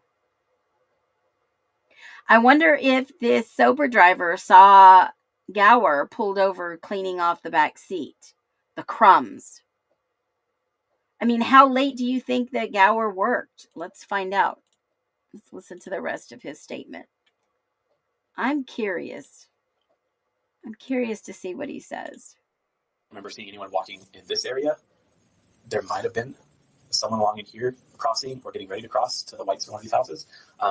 Because whenever I'm driving, there's always seems like there's all dark clothing. I did have a lot of rides there, so it's hard to keep them all straight. But I think there might have been a couple or something like right here getting ready to cross into the whites, or had just crossed. When you stopped your car here, did you stop down here? You stopped down here. Yeah. You got out of your car to brush the macaroni and cheese up. Yeah. Yeah. I went ahead and turned. This is what Taylor. So you were King and Taylor. Yeah, I just turned sharp, so I was kind of not in the middle of the intersection because it is a tight intersection, and I just parked kind of like right here by this bush and hopped out, brushed off the mac and cheese and bacon bits and whatever, and then hopped back in the car because I had a ride immediately after that I was heading to. So he parks by the bush. I wonder if he parked by the fire hydrant. the driveway of this house where Kaylee and Not when I pulled up. No. How did they pay you for that ride? They actually never did. It's not unusual for any of the off the books works. What? I'll get Venmos the next day, just on Sunday. You The didn't phones get go paid? off, especially like there's always Venmo me on Sunday. So it's not uncommon at all. But they never paid me for either of those rides that night. So I never received anything from either of them. So you picked them up from your house and took them to the club and they didn't pay you for that, right? Mm-hmm. It is, especially with the college kids. It's not unusual for them to like the next, hey, you Venmo me $250, you Venmo me, and then they just send me one amount or whatever. I've never had anyone not pay me, so I've never really been worried about it. So you've never had to text somebody and say, hey, you didn't pay me? Nope. Okay. They always remember. How does Uber deal with that? So this was off the books. Okay, so he has no alibi. Do you ever give rides to these people for free? No. So Give me a he second, I'll check takes on his phone. rides off the app, which is not kosher, per his words. Then he stops by the bush and parks, gets out so he can brush the crumbs off. How long was he there? But then he says he has another ride. And of course, they're going by his own word. Was this ride off the books too? Because how many are off the books and how many are on the books? I'm going to check his phone. Understand they'll pay me. That's interesting.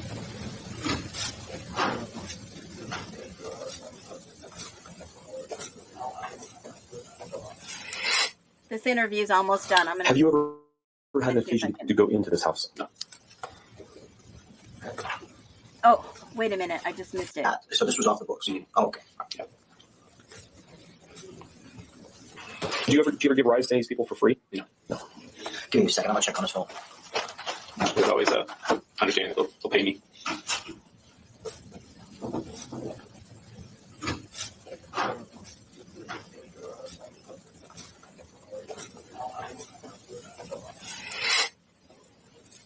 Have you ever had an occasion to go into this house? No.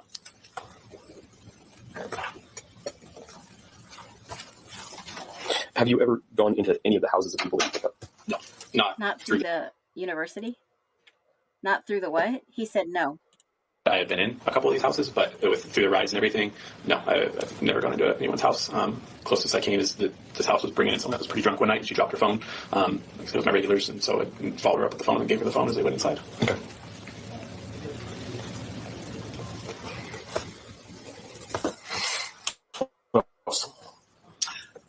What? I can't think of anything right now. If we get a hold of you, would you? Okay. So I'm interested in the videos. Mm-hmm. Obviously, we're going to either task you with that or we'll ask how we can do it.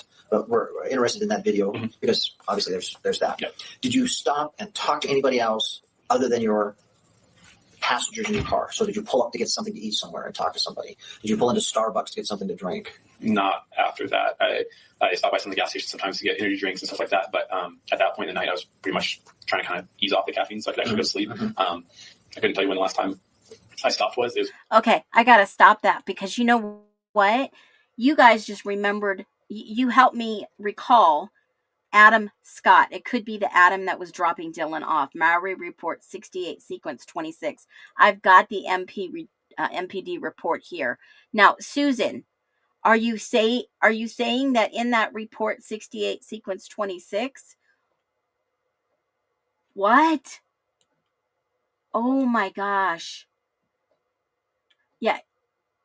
He said that no, he'd never given anybody a free ride. Oh my gosh, that makes sense. He said he had a dog. I can smell him from my house. Wait a minute. Okay, let's stay on track. What did you tell Adam? Oh, damn, guys. Holy freaking moly, that makes sense.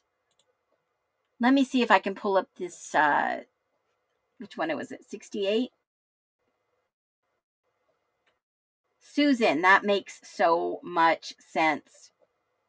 Amanda, thank you for that. Holy moly. Susan, yes. Holy crap. Okay, for those of you who just didn't get this, there is a MPD report from Maori, report 68, sequence 26. Let me grab it real quick and then we'll read it and then you'll understand what Susan's saying. Now that makes freaking sense. Shoot. Holy moly.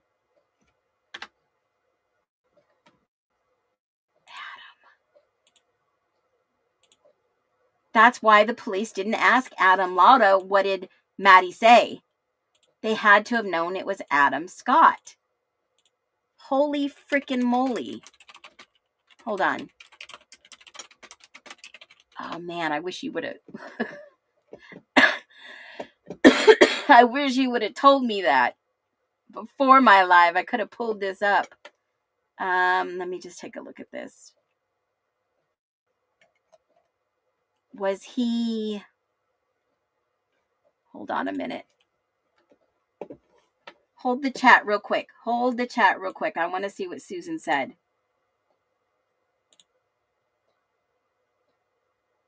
Report 68, sequence 26. Yep. Holy cow. How did you figure that one out? Was that just listening? I kept trying to fit Adam in. Shoot. Oh my gosh. Here it is. Let me go back real quick. Let me share this tab with you so you guys, we are all on the same page here. We are all on the same page. Susan, you are a genius. Amanda, you are a genius. Okay, here it was, the Uber location request. All right, I logged into the U.S. enforcement. They have a special one that they go to Uber. They ask for the evidence, e.g., I screenshot received from AG. It showed messages which appeared to be from G between Kaylee Goncalves and himself. The name of the recipient was Kaylee Uber. It is unknown if G was on duty after this time picking up Maddie and Kaylee. Stated that he was on duty. It would show the location of his vehicle. If it was not, he would not have the data. I was informed by Uber customer service that this is common if the driver provides personal transportation services. I received an Uber stating that basically the record shows his location up until approximately 1:15, where it appears no other information, and he goes off duty. Dude lied. He was off duty when he went to go clean his car. So when did he go back on duty that night? Or did he ever? Did he ever go back on duty? Let's listen to the rest of this interview and see what he says.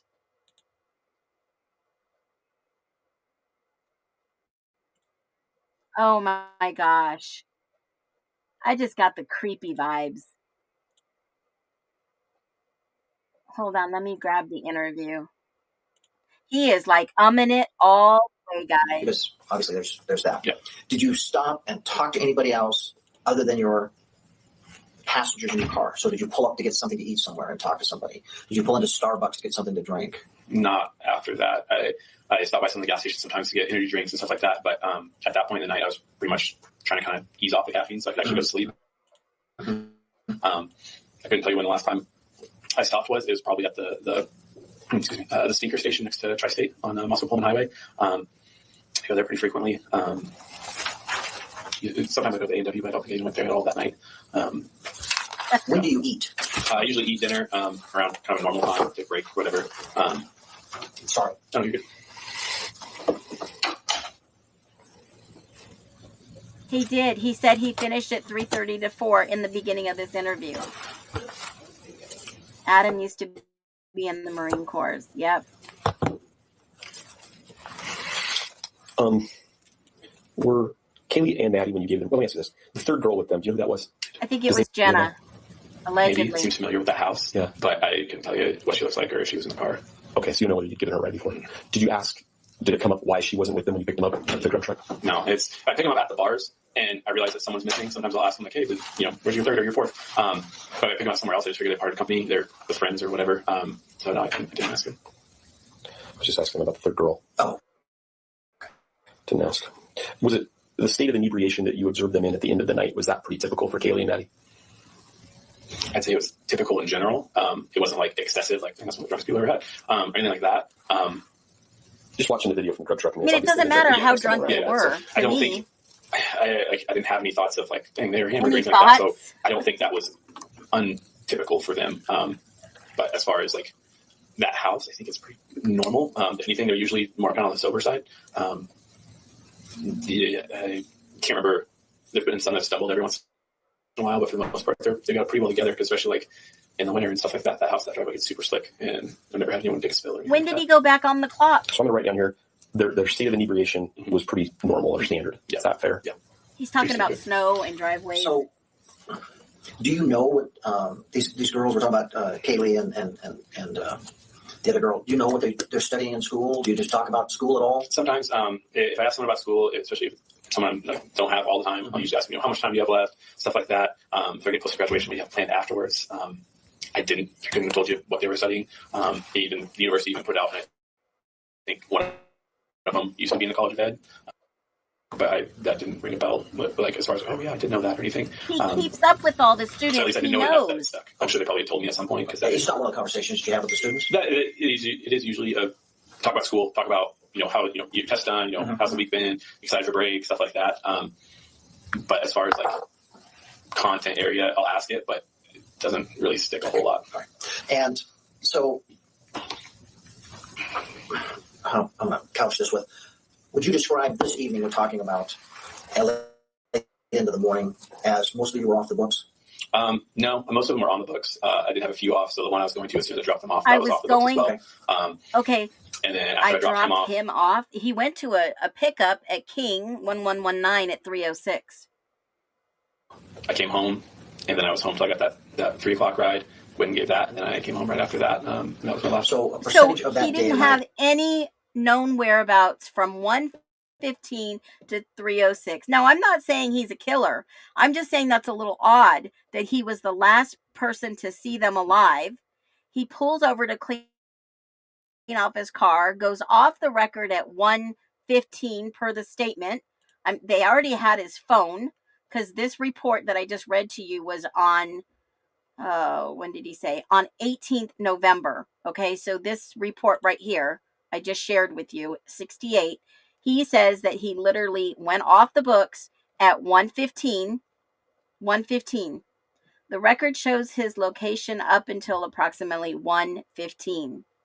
Okay, so he was off the books when he went to go pick up the girls, whatever rides he had before them, and whatever rides he had after them. He's nowhere to be accounted. And then he says at 3:06. And we know for a fact at 3:06, he does come into the subdivision. And at 3:06, he goes to 1119. And I'm going to show you right now. He pulls in and he says, and this was my point, he says he picks up someone, whether it be a guy and a girl, or a guy and two girls. And I'm going to show you that footage so that you can see for yourself that he does come back at 3:06. So from 1:15 to 3:06-ish, there's another one for you, Caleb.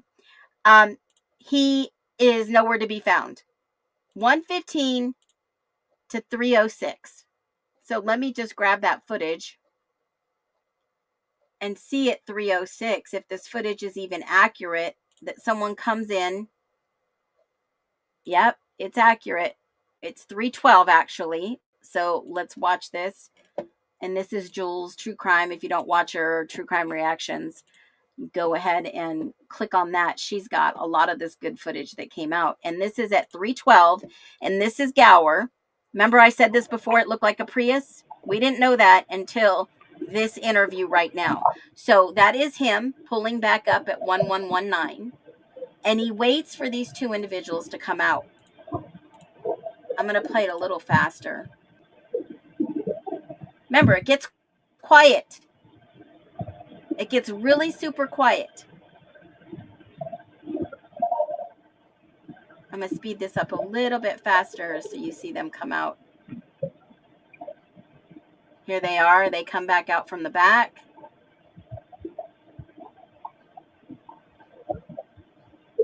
They get in his car. You can hear them talking.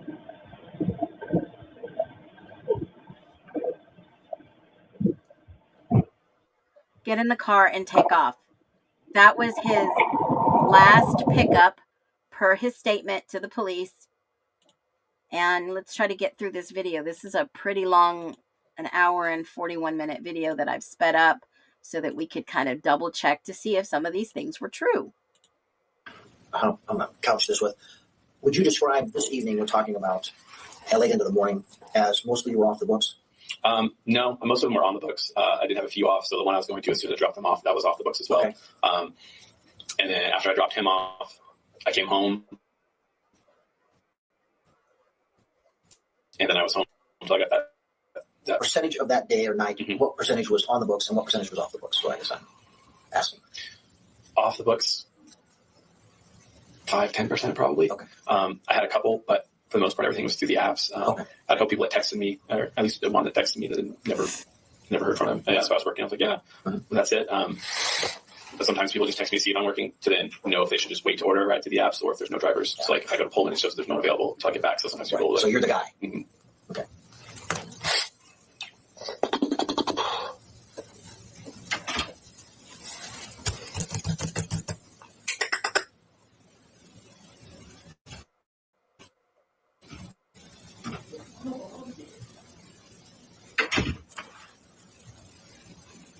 When you heard this had happened, what did you think?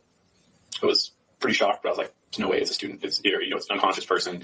Figured maybe somebody drunk fell down this hill or passed out in the cold. It's happened up here before where drunk people have walked off and froze to death. At what point did you think that's what it was? When I first heard the police respond to an unconscious person through the vandal alert, and it was on King Street. And so I texted 4 people that I thought all lived on King Street. Kaylee, and then I think was the other one. And through them, one of them's like, yeah, it's, super scary. Don't know what to do, whatever. Sorry, who did you text? I think it's how you say your last name. What's your list? Okay. And then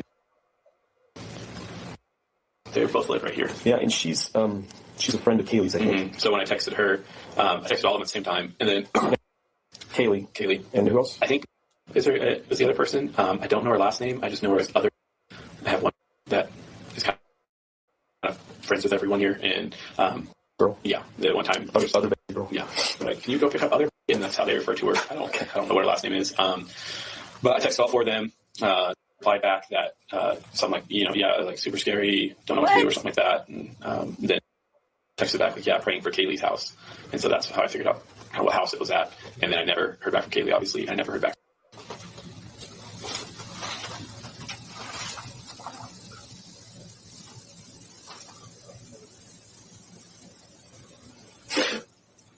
When did you become aware that it was a quadruple homicide and that they'd been stabbed to death? The quadruple homicide through the vandal alerts, the stabbing just whenever the press release went out at weapon, we're all kind of trying to hypothesize or whatever. So when he said 4 dead, we're like kind of, probably like fentanyl. They're probably doing some drugs or something. And they just, party drugs, whatever, and probably got fentanyl. And then heard through kind of the grapevine, people were thinking there was a lot of blood. And so then I was like, well, even King Street doesn't sleep sound enough to sleep through 4 gunshots. There's no way that would go unnoticed. And so then I was thinking it's probably either force and then that's scary. Found out edged weapon or edged light weapon, whatever was in the press release. When did the vandal alert come out that 4 were dead? I couldn't tell you. The first one I think got sent out at 1:05. Same day though. Yeah, they're all on my phone. All the text messages the university sent out. So when you finally understood that 4 were dead and that they'd been murdered with a knife, what did you think? Just doesn't happen in Moscow. This is just first thought, kind of once I got past the shock of it, when we found out male and females, kind of figured, especially grade levels, he was a freshman, and I think they were all juniors and seniors. Kind of figured he got the boot, and then kind of flipped on him. But then they're all the same age levels and everything, and obviously the pictures and everything doesn't seem like that would probably be the way that would go. But no, just initial shock of this never happens. This is Moscow. Every door on that side of town is probably unlocked. I remember when we had a buddy that went missing one night, and we were going through all of our friends' houses trying to find him, and it was finals fest, so everyone was out of their houses, and every house that we went through on that street, the doors were unlocked, and we were just going in hey, are you here? And he was in the drunk tank, but it's a super safe town community. No one locks their doors, and so then to hear that something like this had happened was pretty. Do you have any ideas of who might have done this? They're college students. They always seemed totally normal. It wasn't like they were, super mean or anything like that, or said anything about, making fun of people or anything like that. It just just normal people, like, especially there. Like, it's not, I mean, probably a fair amount of party drugs and stuff like that, but nothing like hardcore or anything to be like violence over that. He keeps mentioning the Not drugs. anything, like, it's not a violent town in general, especially like anywhere like that that's close to campus. If there's partying, for sure, but nothing violent. There's not even usually fights or anything. Usually if the cops go to anything, it's turned noise complaints and stuff, it seems like. So I'm somewhat familiar. oh, okay, yeah. Oh, yeah. So yeah, I mean, they party and everything, but the only like part of town that sketches me out at all is downtown. 109 is not the most kosher people live there, and like there's a public bathroom down there, so every night, not every night, but when I'm driving, sometimes I'll slip through there to go just use the bathroom because just come. And the last time I did that, I like walked in and there was I don't know how to say what I like profile, but a crackhead at the scene. I was like, well, kind of committed. So in the bathroom, he was sharpening a fillet knife at 2:30 in the morning in this bathroom, and I just was like, okay, this is kind of weird, but I'm trying not to profile this guy. Profile this guy. When What is he was this? talking about? A couple months ago, like he like crackheads, they kind of like very jumpy maneuvers, and he all of a sudden like bolted to the bathroom stall that's behind me to get like toilet paper or something to wipe off this knife, and I jumped really bad, and I felt kind of bad afterwards. Like, this guy's sharpening a knife in a public bathroom downtown at 2:30 at night or 1:30 or whatever it was. But I mean, it was a while This is ago. wild. Hang on. A couple of months ago. Where exactly? Okay. The public restrooms downtown. There's only one set of them. They're Okay. just off I'm the going to playground. have to end the stream because I need to check some of this out. Because if there was something like this, it's got to be in a report. Second of all, this audio is long. You guys can go check out Connor, listen to the rest of it. For your bookmark, I have stopped it at 1:28:46. There's still about 20 something minutes left, and I don't want the stream to go too long, but let me just give you a little bit of tidbit of information here. We still have to go through the rest of the ISP dump in the photos. We haven't even touched it. There was like 2,000 something photos released. WSU lawsuit, I do have some information on that. Thank you, Amanda B. I can't remember where that came from, but yes, it is moved to federal court, and they've removed it from the state court. So if you want to know what we were talking about, watch it from the beginning. The holder of the secrets. Wow. There is a lot of secrets to uncover here. Drop a 1 if you enjoyed this stream. I really did, guys. I'm feeling better. I've got some new information coming. I've got a couple of documents that I want to go over. There is a couple of more images. I've got the documents in regards to WSU and asking them to move that over. Thank you, Amanda B.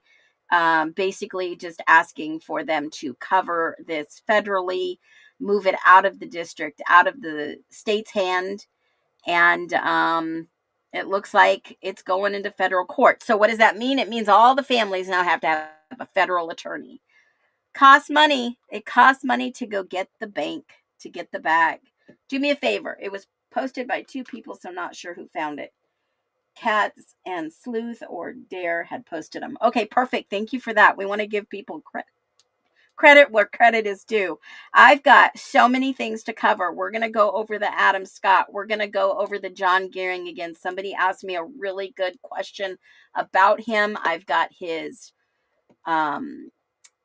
where is he at? Where are you? Let me just take a peek real quick so I don't lose thought. Here is John, and let me just show you his page, because you know how it goes, folks. You start talking about someone and they automatically go and make their page private. There was a good question from a follower, actually a really good subscriber. She asked me a little bit about John Gearing. He was a frat member with all these guys. DM right here put his on private after we started talking about certain things. There are a few others that were here that kind of disappeared, took their social media offline. Tim DeWolf is still online. I don't know if he went private. Yeah, he went private too. So it doesn't surprise me. One more person that somebody asked me about, I think he might have went private too. Let's just check him out. Jaden Shepard, JS. Yes, he went private also. So I will be bringing you some information about these individuals. And yes, this is the guy who went to Texas, who took a job at, somebody kept dropping this name, and I didn't know what to think of it when I saw it. Echo Shield, something of that nature. Does anybody remember that company name? He went to, I guess, Texas, and he made a video about when you go to something, when you go to Texas and you just jump into some video, and then he's removed it, but I made a copy of it before he removed it. And there is just so much to go over, but I'm telling you, this interview with Eric Gower is so sus to me. Is he a murderer? I'm not saying he is or not. I'm just saying this is so odd that he signed off at 1:15, doesn't come back on till 3:06, goes right over at 1119 and takes either two girls and a guy or a guy and a girl out of that area. Where did he go with them? The cops seem interested to find his log in his phone. And if he's off the books, running a side gig, not charging anybody, there's not going to be anything except for receipts in his phone. They downloaded his phone right away, even before they got to his car. I showed you those pictures yesterday. Gosh, tune in for my next, which will be tomorrow, and I am going live. Tomorrow is Thursday, I believe. Hold on a minute. Yeah, tomorrow's Thursday. I can't believe this month is almost over, folks.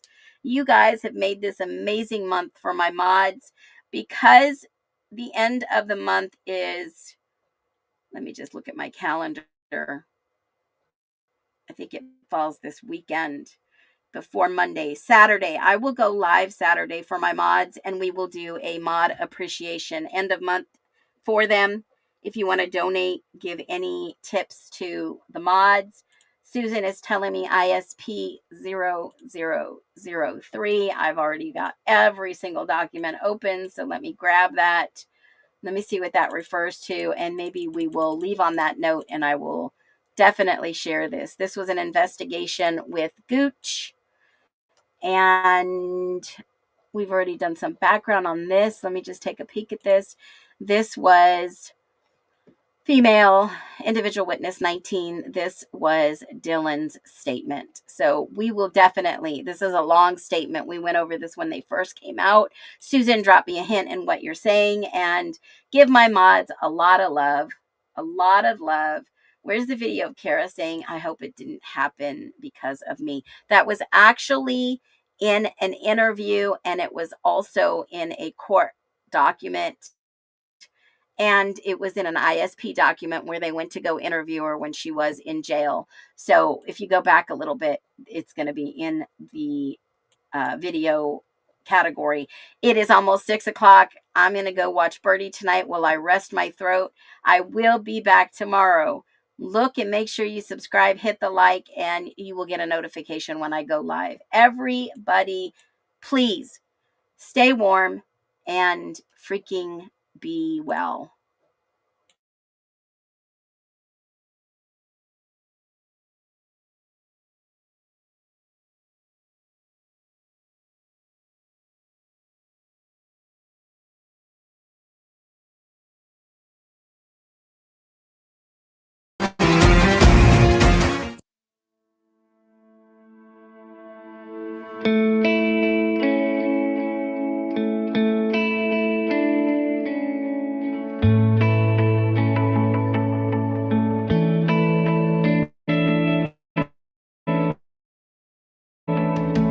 I've been chasing shadows in the night. Words echo silent where I hide. Every mirror shows a stranger's eyes, searching for the part of me that's mine. But the sky ignites a spark inside, burning down to wait. In the ashes of my fight, truth is born.